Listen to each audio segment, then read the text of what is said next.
नमस्कार। पॉलिटिकल पंचायत देख रहे हैं और पॉलिटिक्स के सबसे बड़े इवेंट की तारीखों का ऐलान हो चुका है, यानी कि लोकसभा चुनाव 2024 की तारीखों का पूरा शेड्यूल जारी हो चुका है। क्या कुछ शेड्यूल है, कितने चरण में चुनाव होगा, किन किन राज्यों की विधानसभाओं का चुनाव होगा और किन किन राज्यों की कौन सी सीटों पर, विधानसभा सीटों पर उपचुनाव होगा, पूरा डिटेल बताएंगे। सबसे पहले ये जान लीजिए कि जो इस बार के लोकसभा चुनाव हो रहे हैं उसमें देश भर के अंदर टोटल 97 करोड़ वोटर हैं। इसमें इसके लिए 10.5 लाख पोलिंग स्टेशन बनाए गए हैं। 1.5 करोड़ पोलिंग ऑफिशियल्स लगाए गए हैं, जो जिन अधिकारियों, जिन कर्मचारियों को इस पूरे इलेक्शन में लगाया गया है। 55 लाख ईवीएम काम में ली जाएगी देश भर की लोकसभा सीटों पर चुनाव कराने के लिए और 4 लाख व्हीकल्स यूज लिए जाएंगे। भारतीय निर्वाचन आयोग की कामयाबी का अगर डेटा देखें तो वो अब तक देश के 17 जनरल इलेक्शन को कंडक्ट कर चुका है पूरी सक्सेस के साथ। 400 से ज्यादा स्टेट असेंबली के इलेक्शन कर चुका है। 16 राष्ट्रपति और 16 ही उपराष्ट्रपति के चुनाव पूरी सफलता के साथ आयोजित कर चुका है। अगर हमने जो डेटा देखा 97 करोड़ का, इन 97 करोड़ को अगर विभाजित किया जाए तो इन 97 करोड़ में से 49.7 करोड़ पुरुष मतदाता हैं और 47.1 करोड़ महिला मतदाता है।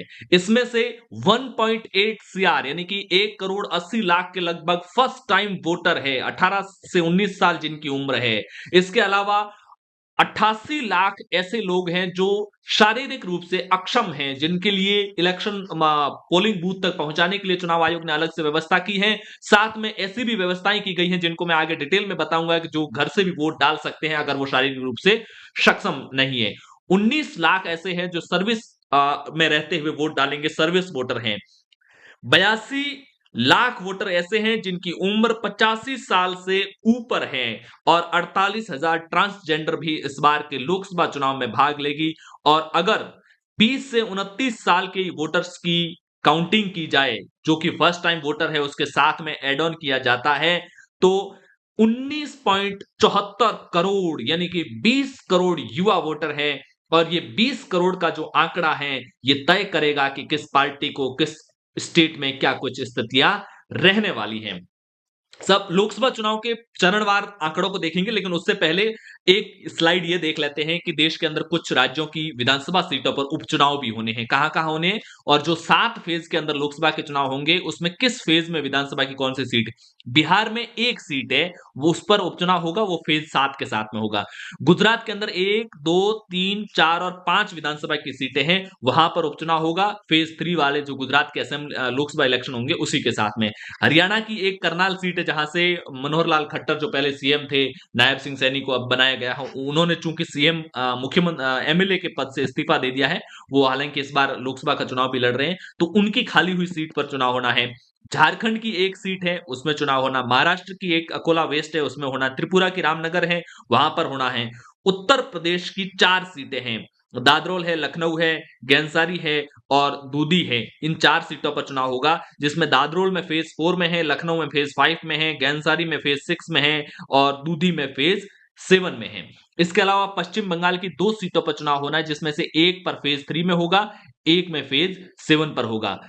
तेलंगाना की एक सीट पर होगा, वो फेज 4 में होगा। हिमाचल प्रदेश की 6 विधानसभा सीटों पर चुनाव होने हैं, उपचुनाव होने हैं और इन 6 के 6 सभी के सभी फेज 7 में होंगे लोकसभा के साथ में। राजस्थान की एक बागी दौरा जहां से महेंद्रजीत सिंह मालवीय कांग्रेस छोड़कर बीजेपी में शामिल हुए तो उनकी विधानसभा सीट खाली हुई, तो वहां पर चुनाव होंगे। फेज 2 के अंदर जो 13 सीटों पर राजस्थान की लोकसभा का चुनाव होना है उसी के साथ यहां पर विधानसभा का भी होगा। कर्नाटक की शोरापुर सीट पर फेज 3 में उपचुनाव होगा विधानसभा। तमिलनाडु की वेलावनाकोड विधानसभा है, वहां पर फेज 1 में उपचुनाव होगा। ये जिन विधानसभा सीटों पर, जो 26 विधानसभा सीटें टोटल है जहां पर उपचुनाव होना है, इन 26 विधानसभा सीटों पर कब कब उपचुनाव होगा उसकी डिटेल है।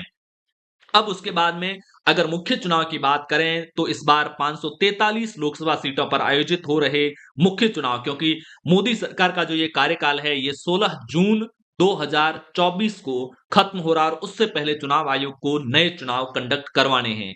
इन 543 लोकसभा सीटों में से 412 जनरल की है, 84 एससी की है और 47 एसटी के लिए रिजर्व सीटें हैं। अगर हम फेज वाइज देखते हैं, 7 फेज में से पहले फेज में जो चुनाव है वो उनकी तारीखें क्या कुछ है। जो स्टेट असेंबली या फिर यूनियन टेरिटरी के जो लोकल इलेक्शन होने वो उनकी ये फर्स्ट फेज है। और जो लोकसभा का डिटेल है ये वाला डिटेल है। हालांकि पोलिंग की डेट्स, चाहे वो विधानसभा के चुनाव हो, चाहे वो उपचुनाव हो या लोकसभा के चुनाव हो, पोलिंग की डेट सेम है और काउंटिंग की डेट सेम है। इसके अलावा जो नॉमिनेशन एंड ऑल की डेट कई जगह पर अलग है, कई जगह पर सेम है। जैसे अनाउंसमेंट, प्रेस नोट इश्यू होने की तारीख फर्स्ट फेज के लिए सेम है, चाहे वो विधानसभा के हो चाहे वो लोकसभा के हो। इसके अलावा गजट नोटिफिकेशन की तारीख सेम है, लेकिन लास्ट डेट ऑफ नॉमिनेशन की तारीख विधानसभा के लिए 27 है और इसके लिए 28 है। तो ये फर्स्ट फेज का डेटा रह गया। फर्स्ट फेज के अंदर ये इंडिया का मैप है, जिसके जरिए आप ये समझने की कोशिश कर सकते हैं कि कैसे किन किन जगहों पर ये राजस्थान की जैसे 12 सीटें हैं जहां पर होना है, जम्मू कश्मीर एंड ऑल का है, कहां-कहां पर ये जो येलो कलर का मैप दिख रहा है, वो जो लोकसभा सीटें हैं जिसमें फर्स्ट फेज के अंदर 102 दो लोकसभा की सीटें हैं, वहां पर पहले फेज के अंदर चुनाव होना है। दूसरे फेज में 16 तारीख को प्रेस नोट होगा, 18 तारीख को गजट नोटिफिकेशन होगा, 4 तारीख तक नॉमिनेशन होगा, स्क्रूटनी होगी 6 तारीख तक, 8 अप्रैल तक नॉमिनेशन विथड्रॉ होगा और वोटिंग होगी 26 अप्रैल को। ये सेकंड फेज का आंकड़ा है। सेकंड फेज के जो ये अलग कलर में जो दिख रहा है, ये सारी की सारी वो लोकसभा सीटें हैं जहां पर दूसरे फेज के अंदर जो 89 लोकसभा की सीटें हैं जहां पर दूसरे फेज के अंदर चुनाव होने हैं फेज 2 के लिए। फेज 3 के लिए जो होंगे, जो कि 94 लोकसभा सीटों के लिए चुनाव होने हैं, वहां पर वोटिंग होगी 7 तारीख को। इन फेज 3 के अंदर नक्शा कौन, गुजरात की सारी 26 की 26 सीटें इसमें शामिल हैं। इसके अलावा बाकी कौन-कौन से राज्यों की कितनी है, यूपी की है। यूपी की लगभग हर फेज के अंदर कुछ न कुछ लोकसभा सीटें हैं। ये आपके सामने एक अलग कलर में मैप दिखाया गया है, जहां पर फेज 3 के अंदर वो 94 सीटें हैं जहां पर चुनाव होना है। फेज 4 की अगर बात करते हैं तो 96 लोकसभा सीटों पर चुनाव होगा और स्टेट और यूटी की 10 सीटें हैं। यहां पर 13 मई 2024 को वोटिंग होगी, यानी कि एक बार वोटिंग को वापस देख लिया जाए। फेज 1 के अंदर वोटिंग होगी 19 तारीख को, फेज 2 के अंदर वोटिंग होगी 26 अप्रैल 2024 को, फेज 3 के अंदर वोटिंग होगी 7 मई को, फेज 4 के अंदर वोटिंग होगी 13 मई को, फेज 5 के अंदर वोटिंग होगी 20 मई को, जब 5 के अंदर 49 लोकसभा की सीटों पर चुनाव होने हैं। इसके बाद में फेज 6 के अंदर 25 तारीख को वोटिंग होगी, फेज 7 के अंदर 1 जून को वोटिंग होगी और चुनाव परिणाम चूंकि सबके एक साथ में 4 जून 2024 को जारी होंगे। जैसा कि मैंने पहले बताया कि 16 जून से पहले-पहले ये सारा काम चुनाव आयोग को करना है। ये 7वें फेज के वोटिंग का डेटा है। अब पूरे अगर इंडिया के मैप को देख लिया जाए 543 लोकसभा सीटों का, तो ये फेज वाइज डेटा है। एक अलग-अलग कलर में दिखाया गया है पूरे नक्शे के अंदर कि किस लोकसभा सीट पर, जिसमें येलो कलर फर्स्ट फेज है, इसके अलावा ये वाला कलर जो है ये सेकंड फेज का कलर है, ये वाला जो कलर है ये थर्ड फेज का कलर है और ये वाला जो अलग कलर है जम्मू कश्मीर एंड ऑल, ये इस रीजन में ये फोर्थ फेज है। इस टाइप से फेज वाइज अलग डेटा है। तो कुल मिलाकर के स्थितियां बहुत क्लियर हैं। लोकसभा चुनाव का रण का ऐलान पूरी तरीके से हो चुका है।